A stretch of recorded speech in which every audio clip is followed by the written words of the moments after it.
চোখে চোখে কথা বলো, মুখে কিছু বলো না, মন নিয়ে খেলা করো, চলো না। চোখে চোখে কথা বলো, মুখে কিছু বলো।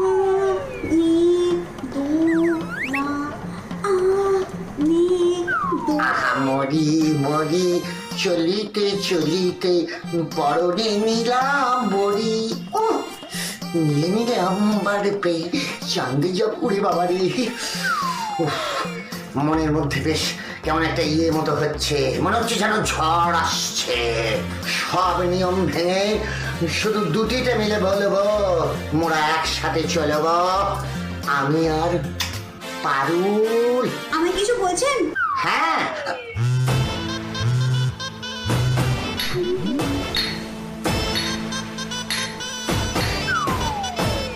হ্যালো।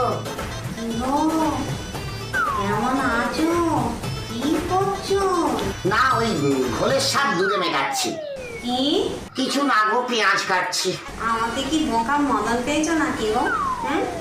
জীবনে যে লোকটাকে গোবদানি কামাতে দেখলাম না, সে কিনা পেঁয়াজই করছে, পেঁয়াজ কাটছে। কি আশ্চর্য, মা ছড় বাজার দিবে, এই দেখো পেঁয়াজ কাটছি। এ কার হাতে আমায় তুলে দিলে মা? ও মা গো, এটাকে তুলে দেওয়া বলে না, আমি এটাকে বলে ঝুলিয়ে দেওয়া। जोर का झटका है जोरों से लगा। তাই তো ভাবছি, আমার ডান দিকের ঘুমটা সকাল থেকে এরকম ভারতনাট্যম নাচছে কেন?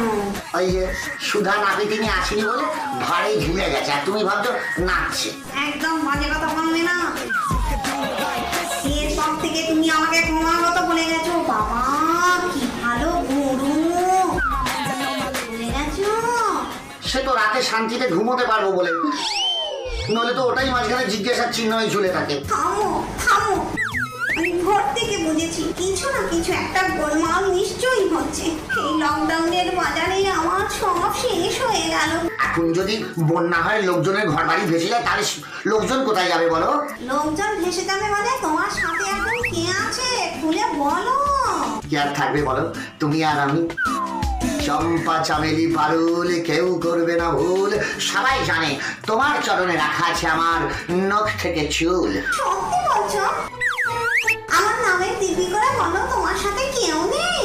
কেউ নেই গো, আমি একা ঘরে খাই দাই ঘুরে বেড়াই, একটা করে চিৎকার করে সবই কহ। আচ্ছা ঠিক আছে, তুমি একটা নাম বলো, দেখো আমি বলছি কিনা, তুমি কহ। তুমি পারো আমার বোনের নাম ধরে জোরে জোরে ডাকো তো।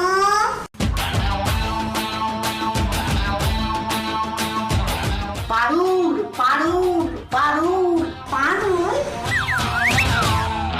আমার বোনের নাম তো বকুল। তখন থেকে আমাকে ইশারা করে ডাকলেন, তিনবার আমার নাম ধরে ডাকলেন। আমি কি কানে শর্ট হয়ে গেছি নাকি?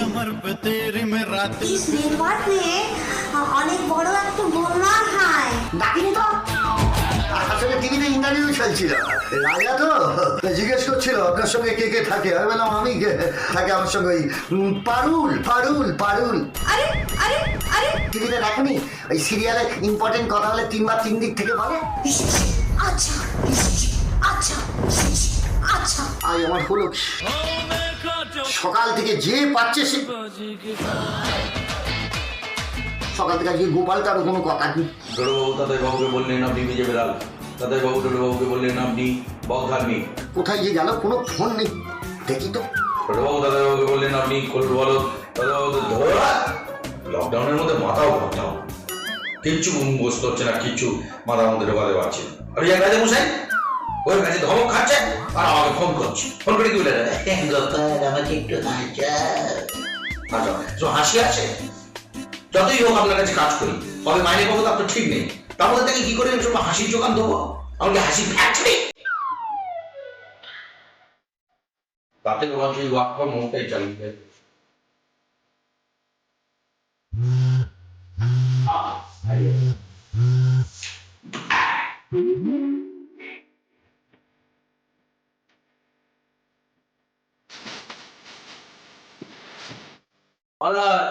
স্টক শেষ, দোকানে ছাপ বন্ধ।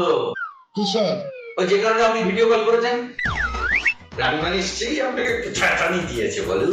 রানীমা ধ্যাতানি? আরে না না, এই রান্না করার সময় ফোন করেছিল একটু আগে বটে, তা আমি বললাম রান্না করার সময় আমাকে ডিস্টার্ব করবে না। ফোন গেল, ভয় কেটে দিল। মহারাজ একটু সত্যি করে বলুন তো, আমার চাকরিটা কি গেল? না তো, কেন গোপাল?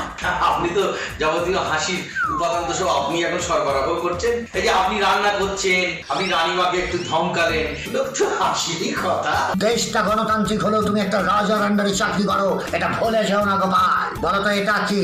আপনার ছুরি, এগুলো কি? আপনার কাঁচা লঙ্কা, এই বলছি রান্নার কাঁচা লঙ্কা। সব কটার নাম রেখেছি শ্বশুর বাড়ির লোকেদের নামে, আর ঘাঁচ ঘাঁচ করে কাটছি। মহারাজ এই লঙ্কাগুলো কত শুরু করলেন কেন আপনি? ওগুলো কি মুরগি মটন পেলেন? ছাই পেয়েছি, ঘরে আলু পেঁয়াজ ছাড়া কিচ্ছু নেই। এদিক ওদিক খুঁজতে খুঁজতে আনাচে কানাচে থেকে একটা ওই মটন কারি মশলার প্যাকেট পেয়েছি। আর আলু দিয়ে ঝোলে রাঁধবো, তাতে ওই মটন কারি মশলা ঢেলে দেবো। এই তোমার মেনু কি? এবারে তো দুপুর বেলাটা বাতাসা দিয়ে চালাবো, আর রাত্রি বেলাটা কি করবো? ওই পাড়া ক্লাবে শুনেছি আজকে চাল ডাল আলু সোয়াবিন তেল দেবে। একটা লকডাউন জীবনটা পুরো বরবাদ করে দিল।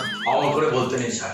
হোপ হোপ, আমার হুপ হুপ করো না তো, সব কিছুতে পলিটিক্স টান আমি মোটে পছন্দ করি না। হুপ না স্যার, হোপ হোপ। আশায় আশায় কত লোক বাঁচে জানেন? আশায় আশায় বাঁচতে হয়। এই তো আপনাকে কত লোককে দেখতে চায়। হ্যাঁ, এই আমার কাছে একটা ফ্রেন্ড রিকোয়েস্ট এসেছিল, বললো আপনি কে? আমি বললাম আমি গোপাল ভাঁড়, আমাকে রাজের সাথে আলাপ করিয়ে দিন, কিশোরচন্দ্র রাজের সাথে আমার মিট করিয়ে দিন। চলে। ও মা বলেছে, একটা মিষ্টি মেয়ে কথা বলেছে। পৃথিবীতে এখনো আশা আছে। ধরো তো। কি? ওকে ফোনে ধরো। কে সে দুলালি? আগে ওই রীতিকা। শুনে মনটা খুব গেয়ে উঠলো। ময়মনসিংহ রীতিকা, কল হাট call. Hello, hi Gopal uncle. এ বাবা, এত সেজে গুজে এসে বসলাম, ম্যাচের প্রথম বলেই একেবারে লোপ্পা catch. Hi baby, hi hi. Meet the king, king of Krishnanagar, Maharaj কৃষ্ণচন্দ্রের জয় হোক। উনি যাত্রা সাজেন। তোমার কি মনে হচ্ছে আমি নকল? ছবি ও সই দেখে মিলিয়ে নাও। ছোটবেলায় আমিও গুল্লু গুল্লু ছিলাম। হ্যাঁ, মা আমাকে কোলে নিতে পারতো না, আমি এত ভারী ছিলাম, বুঝলে? একবার হলো কি, মনে ছাড়ুন না, ওসব কথা ছাড়ুন না, এসব ব্ল্যাক এন্ড হোয়াইট যুগের কথা, এসব যুগের গল্প এসব এই জেনারেশন বুঝবে না। না না গোপাল, ফিজিক্স নিয়ে কথা বললে আমার খুব রাগ হয়। তা বলছি মামনি, ছোটবেলায় পিলার লিখতে গেলে দুটো এল লিখতে হয় ওই পিলারটাকে শক্তপোক্ত করার জন্য। তা তুমি তোমার নামের মধ্যে ওই দুটো টি লাগাও কেন? রীতিকাকে শক্ত করবার জন্য? এইসব কথা থাক না মারা। এই লকডাউনে তুমি কি করছো রীতিকা? কি আর করবে, আমারই মতো ঝুল ঝাড়ছে বাসন মাজছে। ভাবা যায় ক বছর আগে যাকে মোস্ট ডিজায়ারেবল ওমেন বলে আখ্যা দেওয়া হয়েছিল, আর লকডাউনের বাজারে দেখো। আর ছাড়ুন না, বলছি নিজের মুখেই বলো না, কি করো তুমি? হ্যাঁ, কি করো? বাসন মাজা, ঘর পরিষ্কার রাখা বা ঘরের যে কোনো কাজ আমার মনে হয় শুধু আমার না, প্রত্যেকের লাইফেরই অংশ হয়ে উঠেছে এই মুহূর্তে। যদি স্পেশালি আমার রুটিন বলো, আমি কিন্তু অনেক সকালে অনেক ভোরবেলা উঠে সবার আগে আমি ওয়ার্কআউট করি, তারপরে গান শুনি, তারপরে একটু নাচ প্র্যাকটিস করি। আমার মোটামুটি বাড়িতে প্রচুর ওয়ার্কআউটের ইকুইপমেন্টস রয়েছে। এই তো এখানে এক্ষুনি একটা পড়ে আছে, 1 মিনিট।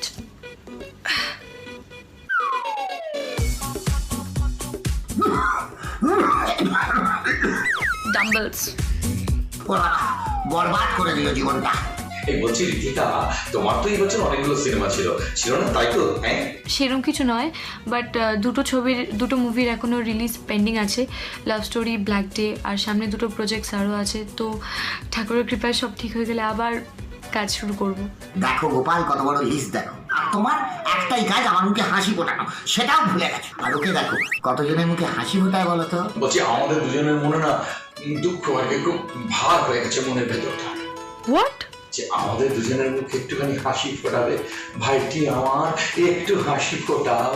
আর সেই হাসি তখনই অট্ট হাসি হবে যখন তুমি তার সাথে যদি হাত ঘোরালেই নাড়ু এনে দাও। 1 মিনিট দাঁড়িয়েছ, তাহলে আমি গানটা চালিয়ে নিই। বলছি তোমার দিব্যি গেলে আমি বড় শান্ত ছেলে, দেখছি তোমায় সুযোগ পেলে শুনে বুঝি বিষম খেলে, পড়ে গেছি ইস্কেতে, আছি বড় রিস্কেতে, খালি বিলি মিস করে যাই একটু যদি মিষ্ট সে, রাগারাগি কম করে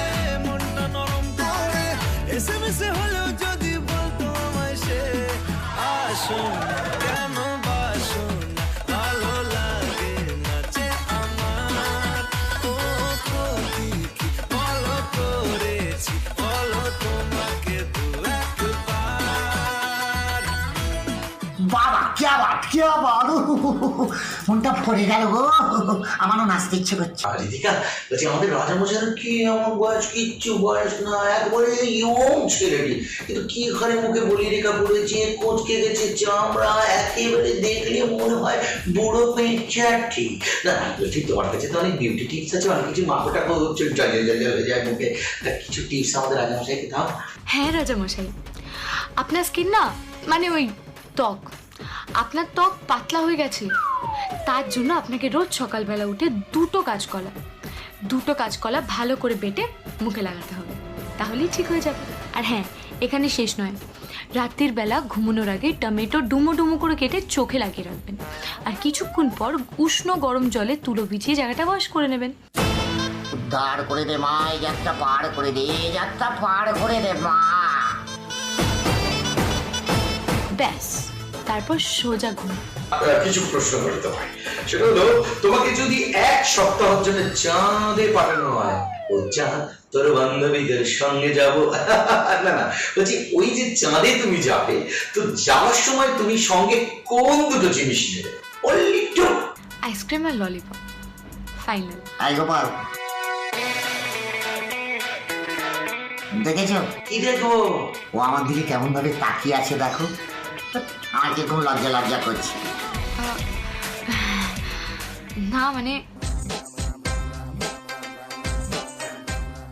আপনি ভূতে বিশ্বাস করেন? ভূত আবার কি? ভূত আমার ভূত, পেতনি আমার ঝি, রাম লক্ষ্মণ বুকে আছে, করবি আমার কি? ভূত আবার কি? আচ্ছা, আপনি লালু ভূতের গল্প শুনেছেন? আর কিম ভূতে? ওনার দিকে তাকিয়ে তোমার ওটা ভূতের কথা কারণ মনে হলো? জানেন, আমি কিন্তু মাঝে মাঝেই স্বপ্নে একটা ভূত দেখতে পাই, ওই তো ঠিক ওনার মতো দেখতে। লড়াই চলছে করোনার সঙ্গে, আর আমি সন্ধ্যা আরতি দে কলকাতার অলি গলি পাকস্থলী থেকে পায়ে পায়ে পা মিলিয়ে এক বিক্ষোভ মিছিল ক্রমশ এগিয়ে চলেছে লাল বাজারের দিকে। প্রশাসনের দৃষ্টি আকর্ষণ করার জন্যই এই পদক্ষেপ, কিন্তু কাদের বিক্ষোভ, কেন বিক্ষোভ, কিসের মিছিল, এই বিষয়ে জানতেই আমরা যোগাযোগ করব এই মুহূর্তে জগন্নাথের সঙ্গে, কারণ জগন্নাথ এই মুহূর্তে আছে ওই মিছিলে। হ্যালো সন্ধ্যাদি, এই মাত্র এখান থেকে জনা 50 বিক্ষুব্ধ মানুষ দূরত্ব বজায় রেখে মুখে মাস্ক পরে স্লোগান দিতে দিতে চলে গেল। কারা প্রশাসনের বিরুদ্ধে স্লোগান দিচ্ছে জগন্নাথ? এ কি গোপাল, এখানেও কি প্রজা বিদ্রোহ? গুপ্তচরেরা বেতন পায় না, সিপাহীরা নেই? আপনার নিজের লাইনে ভাবেন কেন বলুন তো? কি আপনার একবার কি মনে হয় না যে বউয়ের বিরুদ্ধে একটা বিদ্রোহ করি? হয়তো, কিন্তু মুখটা মনে পড়লেই না আমার মনটা কিরকম হয়ে যায়। আচ্ছা, এদের কি আমার মতোই সমস্যা বউ? আরে সেটা তো শুনতেই দিচ্ছেন না, আমি তো বলছি সেটা শুনতে গেলে আগে দেখুন। এই বিক্ষোভে সামিল শহরে আনাচে কানাচে ছড়িয়ে থাকা সমস্ত চাওয়ালারা, ওদের দাবি অবিলম্বে চায়ের দোকানগুলো খুলতে হবে। কিন্তু এই পরিস্থিতিতে চা বিক্রি কেন হঠাৎ এমন মনে হওয়ার কারণ কি জগন্নাথ? ওদের কথা অনুযায়ী দূরত্ব বজায় রেখেও পার্কের বেঞ্চে বসে কি প্রেম করা যায় না? পাড়ার চায়ের দোকানে কি দূরত্ব বজায় রেখে আড্ডা মারা যায় না? তাহলে এরা চায়ের দোকান খুলবে না কেন? ট্রেন চলবে অথচ চায় গরম নেই। চাওয়ালারা এই দাবিতেই আজ পথে। শুনলেন আপনারা, চা বিক্রির জন্য আজ প্রতিবাদী সরব হয়েছে চা বিক্রেতারা। আমরা এই মুহূর্তে এরকম একজন চা বিক্রেতাকে আমাদের সঙ্গে পেয়ে গেছি। আমাদের প্রতিনিধি জগন্নাথ আলাদাভাবে তার সঙ্গে কথা বলেছে, তার কথাই আমরা শুনবো। হ্যাঁ জগন্নাথ, বলো ঠিক কি জানতে পারলে? চাওয়ালাদের মধ্যে একজনের বক্তব্য অনুযায়ী সবজি বেচা, ফুল বেচা, মাছ মাংস বিক্রি, মিষ্টির দোকান সবই চলছে, অথচ চায়ের দোকান খোলার বেলায় পুলিশ বলছে লাল চা মানেই নাকি রেড জোন, তাই চায়ের দোকান খোলা বারণ। তারা লাল চায়ের পাশাপাশি দুধ চাও তো খেত, বেচা হতো সেই দুধ চা। তাহলে বুঝতেই পারছেন বিষয়টা খুবই গুরুতর। তবে শেষ পাওয়া খবরে জানা গেল প্রশাসন কিন্তু ওদের অনেক আগেই আটকে দিয়েছে। আচ্ছা, এমনটা যে হবে সেটা তো আগে থেকেই বোঝা উচিত ছিল। ওখানে তো এন্ট্রি পাওয়া সহজ নয়, নামেই তো আছে লাল বাজার মানে রেড জোন। চায়ের দোকান যদি খোলাও হয়, ভাবতে পারছেন কি হবে? বাঙালির যাবতীয় জটিল এবং কুটিল বিষয়, এমনকি গান থেকে সিনেমা থেকে রাজনীতি এবং করোনা কেন এলো, কিভাবে এলো, কিভাবে তার জাল বিছলো, কিভাবে তার প্রতিষেধক পাওয়া যাবে, এই সব আলোচনা। করোনার প্রতিষেধকও আবিষ্কার হয়ে যেতে পারে ওই চায়ের দোকানে। আমার মন বলে চাই চাই চাই গো। এক কাপ চা খাস্তা লেড়োয়ে। গোপাল বুঝলে, এই চায়ের দোকান খুলে যাওয়াটা বড্ড দরকার। মহারাজ আপনি না বেশি চা চা করবেন না, বুঝতে পেরেছেন? আপনার স্বভাব খুব একটা ভালো না। জব বাবা, এর মধ্যে আবার স্বভাবের কি দেখলে? না না দেখুন মহারাজ, আপনার তো চা দিয়ে জিনিসটা শুরু হবে, তারপর তাতে গিয়ে শেষ হবে। আপনি তো তাতে গিয়ে শেষ করেন, তারপরে বলবেন জলীয় যা যা কিছু আছে সব কিছু নিয়ে এসো। পারবো না মহারাজ, আমি পারবো না। এই রোদের মধ্যে অতক্ষণ লাইন দিয়ে আমি পারবো না। কোনো লাইনই 3 কিলোমিটারের কম নয় মহারাজ। সেই জন্য বলছি এই ব্যাপারটা বাদ দিন আর টিভিতে চোখ দিন। ফিরে এলাম বিরতির পর। আপনারা দেখছেন ননস্টপ আবল তাবল, রাত দিন 7 দিন, বাকি সব বাদ দিন। আপনাদের এখন দেখাবো একটি তদন্তমূলক প্রতিবেদন। আজ সকাল থেকে শহরের আনাচে কানাচে গলিতে গলিতে ঘুরে বেড়াতে দেখা যাচ্ছে এক অজ্ঞাত পরিচয় ব্যক্তিকে। আমরা গোপন ক্যামেরায় পিছু নিয়েছিলাম সেই আগন্তুকে। কেউ নেই। তার পেছনে যেতে যেতে দেখা গেল অবশেষে ওনার যাত্রা থামলো একটি বাড়ির সামনে গিয়ে। এই বাড়িটা কিন্তু আমাদের ভীষণ চেনা। বিভিন্ন সাক্ষাৎকারে কিংবা খবরের কাগজের পেজ 3-তে মাঝে মধ্যেই দেখা গেছে এই বাড়িটা। অবশেষে ক্যামেরার সামনে ধরা দিলেন সেই ব্যক্তি এবং জানা গেল তার আসল পরিচয়। হ্যাঁ, ওই আমি না কিশোর মুকুল, ওই ভোরের ভৈরব সিরিয়াল হয় না, ওটাতে ওই বাচ্চা ছেলেটার পাঠটা করি। আসলে হয়েছে কি, আমার একটু জ্বর মতো ছিল, তো বাড়ির ওই চিলেকোটায় 14 দিন ছিলাম। তারপর যখন নেমেছি, আমাদের সব দাড়ি গোঁফের এই অবস্থা দেখে বাড়ির লোক আমায় চিনতে না পেরে চোর বলে তাড়িয়ে দিয়েছিল। সারাদিন রাস্তায় ঘোরাঘুরি করে এখন বাড়ি ফিরছি। আপনারা একটু প্রার্থনা করুন যেন বাড়ির লোক আমায় চিনতে পারে। মেকআপ টেকআপ নেই তো আর। বুঝতেই পারছেন, মানে লকডাউনে শুধু নায়িকাদের নয়, নায়কদেরও এবং বিশেষ করে কিশোর নায়কদেরও চেহারা সব ধরা পড়ে যাচ্ছে সবার সামনে। কি হবে জানি না। এই লকডাউন দীর্ঘদিন চলতে থাকলে আমরা যে কোথায় গিয়ে পৌঁছাবো কিছু বুঝতে পারছি না। বাবু, নাটক করবে না তো? মাটির মানুষ, ওসব কথায় আমার চিড়ে ভিজবে না। চিড়ে? ও আপনি সেলসম্যান? না ভাই, আমার চিড়ে লাগবে না, আমি মৃত্যু পথ যাত্রী। তুই জমেরও চিড়ে, আমি তোর বাড়িওয়ালা। বলি ভাড়াটা কবে বসবি? আমি ভালো নেই জাহাপনা। ভুলভাল বলছিস কেন? ভাড়ার কথা শুনলেই মাথা খারাপ। সারাদিন ফোনে হ্যাঁ হ্যাঁ করছো, শুনতে পাই না ভেবেছো? সব খবর পাই। সেবা দাসী খুঁজছো, সেটাও জানি। দেবদাসী না পুতুল বাবু। পুতুল বাবু? ওই একটু ঘরের কাজ করে দেবে, ঝাঁটা দেওয়া, রান্না করাটা, সবজি কাটাটা, মশলা বাটাটা। ভাড়া দেওয়ার ক্ষমতা নেই, এত চব্য-চস্য গিলছো কিভাবে? খাচ্ছি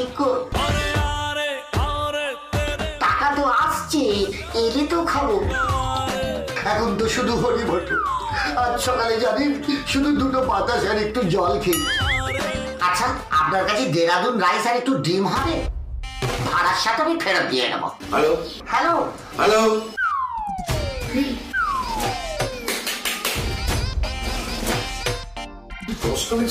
হ্যালো, আমি যার থেকে টাকা পান। Hello hello hello. चारे छोकरे भेजा ना ठोकरे और এমনিতে ভাড়া দিতে পারে না, তাকে আবার চাল দিয়ে মরি। আবার ডিমও চাইছে। আমি তো আর পাগল নই।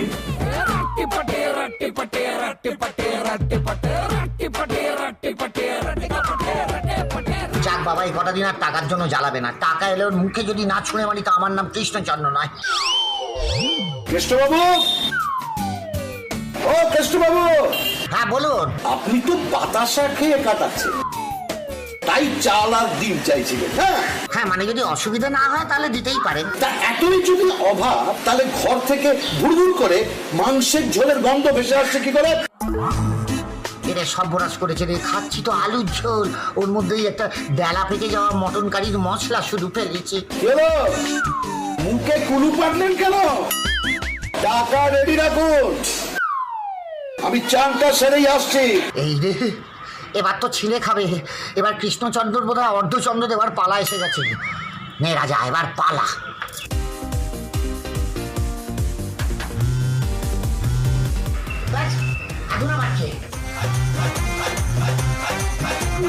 সর্বনাশ মহারাজ, জলদি বলো। খবরটা পেয়েছেন? যা বলার আছে জলদি বলো, আমার তাড়া আছে, জলদি বলো। আপনার যে অঞ্চলটা, মানে আপনি যেখানে থাকেন পুরো অঞ্চলটা রেড জোন হয়ে গেছে মহারাজ। পুরো লাল বাতি হয়ে গেছে পুরো অঞ্চল।